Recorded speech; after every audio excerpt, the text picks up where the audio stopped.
শহীদুল ডাক্তারকে ভালোবাসি। তিনি আমাদের খুব চিকিৎসা ভালো দেয়, আমরা তাকে খুব ভালোবাসি। উনি যদি আসন না পায় তাহলে আমরা কিন্তু হিন্দু সমাজে কোনো ভোট টোট দিতে যাব না।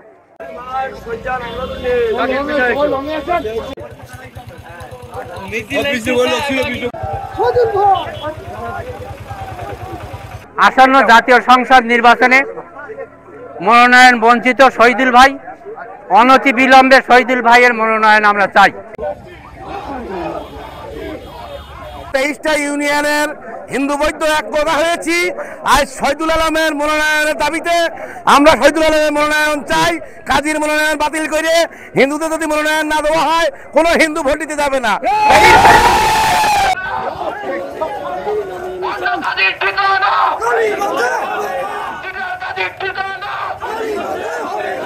শুধু আমরা নয়, আজকে আপনারা লক্ষ্য করেন প্রিয় সাংবাদিক বৃন্দ, হাজার হাজার জনতা, হাজার হাজার নেতা কর্মী একটি আওয়াজ তুলেছে যে সাতক্ষীরা 3 নির্বাচনী আসনে জামাতের বিরুদ্ধে জয়লাভ করতে হলে ডাক্তার শহীদুল আলমকে মনোনয়ন দিতে হবে।